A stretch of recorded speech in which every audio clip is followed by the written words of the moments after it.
ಆರೋಪವನ್ನು ಮಾಡಿದ್ರ?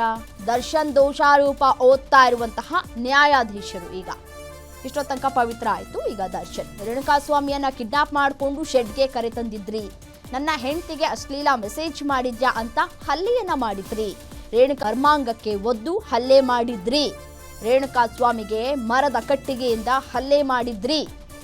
ದರ್ಶನ್ ದೋಷಾರೋಪವನ್ನು ಓದ್ತಾ ಇದ್ದಾರೆ ನ್ಯಾಯಾಧೀಶರು. ಕಿಡ್ನಾಪ್ ಮಾಡಿಸಿದ್ ನೀವೇನಾ? ಶೆಡ್ಗೆ ಕರೆ ತಂದಿದ್ದು ನೀವೇ ಅಂತೆ. ನನ್ನ ಹೆಂಡತಿಗೆ ಅಶ್ಲೀಲ ಮೆಸೇಜ್ ಮಾಡಿದ್ಯಾ ಅಂತ ಹಲ್ಲೆ ಮಾಡಿದ್ರಿ, ಅವರ ಮರ್ಮಾಂಗಕ್ಕೆ ಒದ್ದು ಹಲ್ಲೆ ಮಾಡಿದ್ರಿ ಅಂತ ಹೇಳಿ ಆ ಒಂದು ಚಾರ್ಜ್ ಫ್ರೇಮ್ನಲ್ಲಿ ಉಲ್ಲೇಖ ಮಾಡಿದೆ.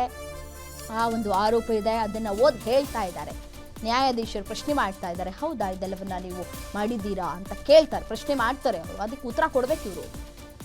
ಹೆಂಡತಿ ಅಲ್ಲ, ಅದರಲ್ಲಿ ಹೆಂಡತಿ ಅಂತ ಯಾಕೆ ಪ್ರಶ್ನೆ ಮಾಡಿದ್ರು ಅನ್ನೋದು ನಂಗೆ ಗೊತ್ತಿಲ್ಲ.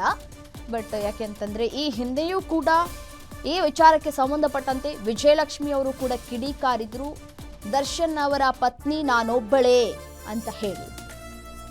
ಈಗ ಯಾಕೆ ಹೆಂಡತಿ ಅಂತ ಪದ ಬಳಕೆ ಆಗ್ತಾ ಇದೆ ಅನ್ನೋದು ಗೊತ್ತಿಲ್ಲ. ಆ ಚಾರ್ಜ್ ಫ್ರೇಮ್ನಲ್ಲಿ ಯಾಕೆ ಆ ರೀತಿಯಾಗಿ ಮೆನ್ಷನ್ ಮಾಡಿದ್ದಾರೆ ಅನ್ನೋದು ಗೊತ್ತಿಲ್ಲ. ಬಟ್ ಆದರೆ ಈಗ ಸದ್ಯಕ್ಕೆ ಹೇಳ್ತಾ ಇದ್ದಾರೆ ನ್ಯಾಯಾಧೀಶರು, ರೇಣುಕಾಸ್ವಾಮಿಗೆ ಮರದ ದಿಂಬಿನಿಂದ ಹೊಡೆದ್ರಾ ನೀವು ಅಂತ ಪ್ರಶ್ನೆ ಮಾಡ್ತಾ ಇದ್ದಾರೆ.